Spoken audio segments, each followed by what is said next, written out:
Madrid are back in action against a very informed side tomorrow in Villarreal at home at the Estadio Santiago Bernabeu, where we are going to be seeing second versus third place with only 2 points separating Real Madrid and Villarreal. Now, this is a team that is in form. I mean, they have started off La Liga very well. I mean, they're not up in third for no reason, right? They kicked things off with a 2-0 victory over Real Oviedo. They followed that by a 5-0 victory over Girona. They then drew away from home against Celta Vigo, which is another phenomenal result because Villarreal, Celta Vigo are not weak, especially at home. Celta is definitely one of the most difficult places, away grounds to go to in La Liga, and for any team that can go there and come away with anything is a very big plus for them. So for them to go away to Celta Vigo and come away with a point is phenomenal. They have picked up a loss against Atletico Madrid in their next game, 2-0.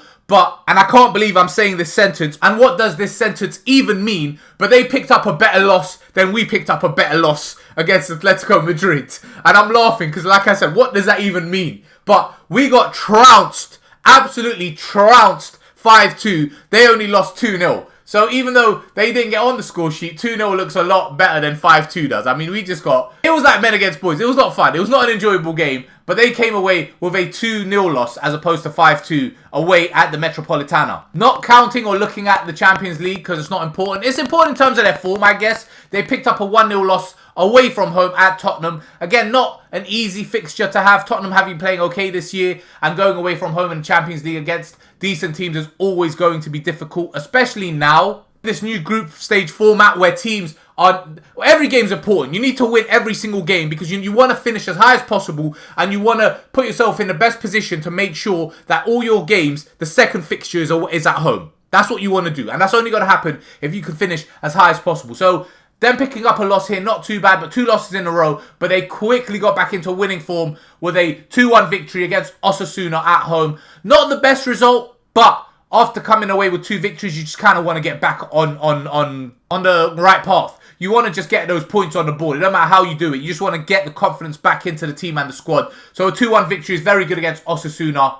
And then they followed that with a 2-1 victory against Sevilla away from home. And then a 1-0 victory at home to Athletic Club. Which, again, these are not easy fixtures. Going away against Sevilla is not easy. And they've picked up a win.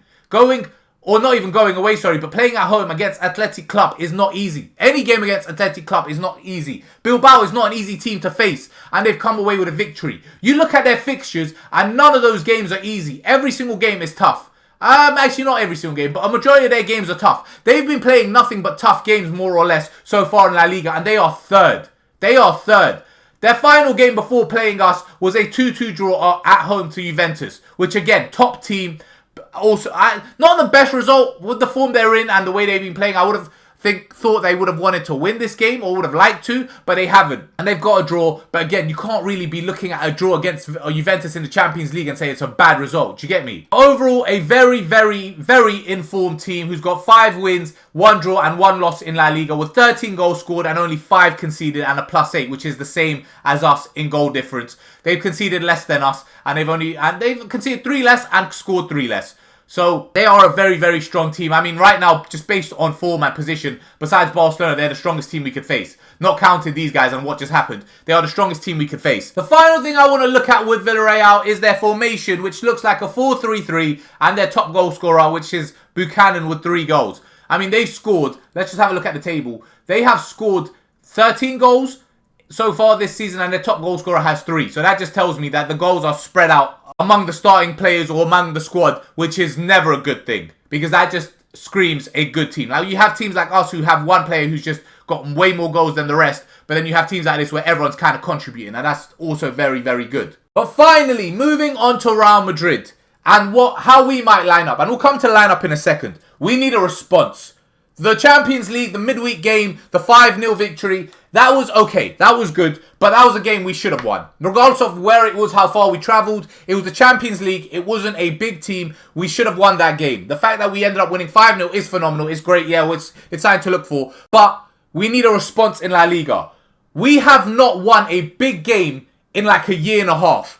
Whether it's AC Milan, whether it's Atletico Madrid, whether it's Barcelona, it don't matter. We don't win big games. Your last big game I remember winning was against Man City at the Bernabeu, and that was just a different kind of Man City. That wasn't the same squad we've been playing or team that everyone has known and has won 4 Premier Leagues in a row. Do you get me? It wasn't that Man City. So we haven't won a big game in a minute, and we need to start winning big games, and this is a big game. And we need a result, and we need a performance, and we need a response, an actual response in La Liga. Coming to the starting 11. This is not how I think the team's going to line up. This is how I want the team to line up. I want Thibaut's definitely going to be in goal. The back 4, Asensio's going to be right back. Eder Militao and Huijsen are most likely going to be the centre backs, and Kairat is most likely going to be left back. Asensio, the thing is, we might play the way we've been playing, where it semi turns into a back 3, but not really. We could do something like that. But Asensio will be right back. That's where he's been playing. And even though he hasn't been phenomenal, and even though he hasn't been special, it seems like Xabi Alonso prefers or wants to use him here as opposed to Fede Valverde. In midfield, I want this. I want this. I don't want Fede in the team. I made a video about it yesterday. I'm not touching upon it again. I don't want Fede in the starting 11. I want this. I want Arda Guler playing in central midfield, because Arda's been our best midfielder this year, maybe besides this guy. Because even though they're both very good, this guy does a different part of the game, and he's been just as good. Tchouaméni doing his role, because he is our CDM and our destroyer, and he plays. Of course he does. And then Jude Bellingham. I want Arda and Jude Bellingham playing together. I want him on one side, and I want him on the other side, and I want them linking up, and I want them building a connection, and I want them setting up Mbappe and setting up our attackers. I want this midfield. I don't want Fede in the midfield. I want this midfield. It's the one we had at the Club World Cup. Fede was also there, but it's the one we had at the Club World Cup. I want these two playing together as soon as possible. I want Arda, and I need Arda and Jude playing together as soon as possible. Besides that, up top, I want Mastantuono still playing, because he has just been in fantastic form. And every time he plays, he's not only very, very good on the ball, his willingness to run and his work rate are fantastic. And he is showing that he deserves to start. Forget age, forget when he arrived, forget all of that. He is earning the right to start based on his performances on the pitch. Mbappe, I don't even need to say anything. Rodrigo over Vinny.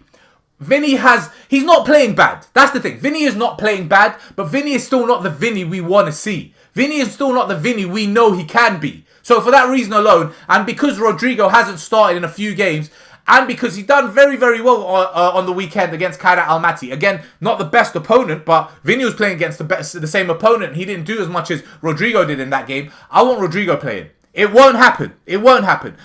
This is what I want, but let's go into what the team will look like. This is how I think the team will look. I do think Jude will start, Fede will start, and Arda will start. It's just, Xabi will do what he done against Atletico, or something similar to what he did there.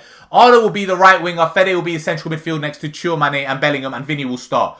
Like I said, I showed what I want, but this is what I think will happen. This is a lot more likely to happen, and and the only one I'm really kind of uncertain about is where Arda plays. Does he play here, or does Fede play here? Vinny's 100% starting over Rodrigo. Xabi Alonso has shown that he prefers Vinny over Rodrigo, and Vinny's our left winger. So whether he's not going to not play in the biggest game we've had in La Liga so far in terms of positioning, because Villarreal is more informed than I think Sociedad was when they were third, and Villarreal is right behind us in third, as opposed to Atletico, who may be a better team and maybe end up the season higher up in the league table, but Atletico were mid-table when we played them. So just in terms of form and positioning in the table, this is our biggest game of the season so far. There's no way he's not playing Vinny. But anyway, I'm going to call the video there. Hopefully, regardless of who plays or how we play, we just come away with a victory, because I don't want to go into the international break 2 or 3 or 4 points behind Barcelona. I don't think it can be 4 points, but 3 or 4 or whatever points behind Barcelona, and ending this round of fixtures with another loss, 2 losses in a row. I'm going to call the video there. Thanks for watching, and peace.